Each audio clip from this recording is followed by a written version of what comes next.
بسم اللہ الرحمن الرحیم۔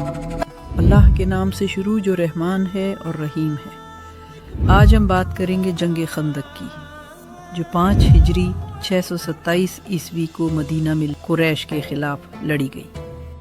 جب رسول اللہ صلی اللہ علیہ وسلم مکہ سے ہجرت کر کے مدینہ پہنچے تو وہاں اسلام کی بنیاد مضبوط ہونے لگی۔ مدینہ میں 3 بڑے یہودی قبیلے تھے، بنو قینقاع، بنو نذیر اور بنو قریظہ، اور 2 عرب قبیلے اوس اور خزرج جنہوں نے اسلام قبول کر لیا تھا۔ مکہ کے کافروں کو یہ بات برداشت نہیں ہوئی۔ انہوں نے بدر اور احد کی جنگوں میں مسلمانوں پر حملہ کیا، مگر ہر بار اللہ نے اپنے نبی صلی اللہ علیہ وسلم کی مدد کی۔ احد کے بعد قریش نے ٹھان لیا اب مسلمانوں کو مٹانا ہی ہوگا۔ ابو سفیان نے تمام قبیلوں کو بلایا، رتفان، بنو مرہ، بنو سلیم، بنو اشزا اور کئی اور۔ قریب 10,000 کا لشکر تیار ہوا، عرب کا سب سے بڑا گٹھ بندھن، اس لیے اس جنگ کو غزوہ احزاب بھی کہا جاتا ہے۔ جب یہ خبر مدینہ پہنچی تو آپ صلی اللہ علیہ وسلم نے صحابہ کو مشورے کے لیے بلایا۔ سلمان فارسی رضی اللہ عنہ بولے، یا رسول اللہ صلی اللہ علیہ وسلم، ہمارے ملک فارس میں جب دشمن زیادہ ہوتے ہیں تو ہم شہر کے چاروں طرف خندق یعنی خائی کھود دیتے ہیں۔ آپ صلی اللہ علیہ وسلم کو یہ مشورہ پسند آیا۔ آپ نے فوراً خندق کھودنے کا حکم دیا۔ سردی کا موسم تھا، کھانے کو کچھ نہیں تھا، پھر بھی صحابہ دن رات محنت کرتے رہے، اور آپ صلی اللہ علیہ وسلم خود اپنے ہاتھوں سے مٹی اٹھاتے، کبھی کبھی پیٹ پر پتھر باندھ کر کام کرتے۔ ایک بار ایک بڑا پتھر راستہ روک رہا تھا۔ آپ صلی اللہ علیہ وسلم نے بسم اللہ کہا اور ایک وار میں پتھر 3 ٹکڑوں میں ٹوٹ گیا۔ صحابہ نے پوچھا، یا رسول اللہ صلی اللہ علیہ وسلم، یہ چمک کیا تھی؟ تو آپ صلی اللہ علیہ وسلم نے فرمایا، اللہ نے مجھے یمن، شام اور فارس کی فتح کی خوشخبری دی ہے۔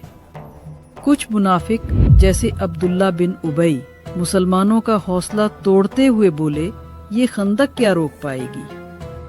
لیکن سچے ایمان والے کہتے، یہ وہی وعدہ ہے جو اللہ اور اس کے رسول نے کیا تھا۔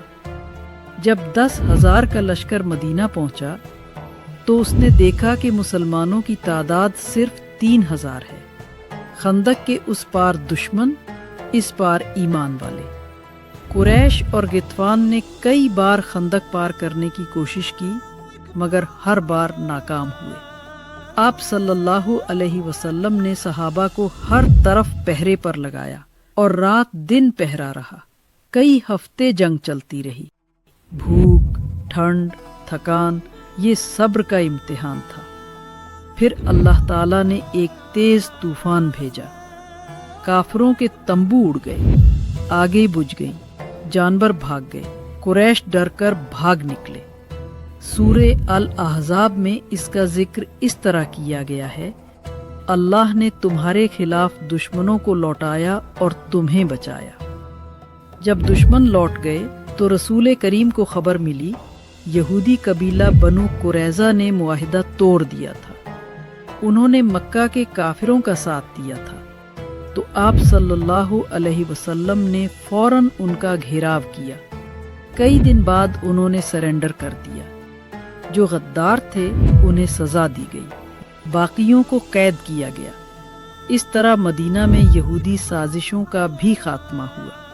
حضرت علی علیہ السلام، انہوں نے عمرو بن عبد کو مار گرایا، جو خندق پار کرنے میں کامیاب ہوا تھا۔ حضرت حذیفہ بن یمان رضی اللہ عنہ کو آپ صلی اللہ علیہ وسلم نے انہیں دشمن کے کیمپ میں بھیجا، اور انہوں نے لوٹ کر بتایا ابو سفیان بھاگ چکا ہے۔ حضرت سلمان فارسی رضی اللہ عنہ، جن کے مشورے سے پوری جنگ کا رخ بدل گیا تھا۔ جنگ خندق نے سکھایا صبر، ایمان اور اتحاد کی طاقت کیا ہوتی ہے۔ جب مومنوں نے دشمنوں کے لشکر دیکھے تو بولے، یہی تو ہے جو اللہ اور اس کے رسول نے وعدہ کیا تھا۔ سورہ الاحزاب۔ اس جنگ سے مسلمانوں کو بہت فائدہ ہوا، مسلمانوں کی عزت بڑھی، اب کوئی مدینہ پر حملہ کرنے کی ہمت نہیں کر سکتا تھا۔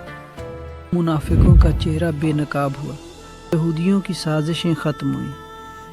آپ صلی اللہ علیہ وسلم کی رہنمائی اور اللہ کی مدد ہر مسلمان کے دل میں اتر گئی۔ جنگ خندق کے بعد اسلام کا دور بدل گیا۔ اب مسلمان بچاؤ میں نہیں، فتح کی طرف بڑھنے لگے۔ پھر آئیں صلح حدیبیہ، فتح خیبر اور آخر کار فتح مکہ۔ اس پر پھر بات کریں گے، تو سبسکرائب۔ اس جنگ سے مسلمانوں کو پتہ چلا اتحاد سب سے بڑی طاقت ہے۔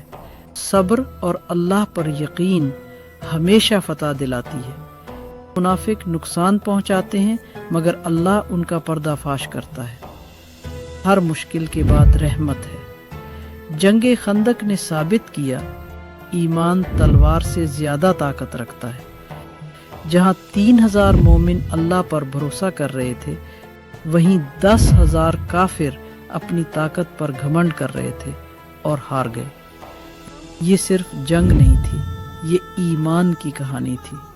جو اللہ پر یقین رکھتا ہے، اللہ اسے کبھی ضائع نہیں کرتا۔ جنگ خندق وہ جنگ جس نے اسلام کی نیو کو مضبوط کر دیا۔ ملتے ہیں نیکسٹ ویڈیو میں، تب تک کے لیے خدا حافظ۔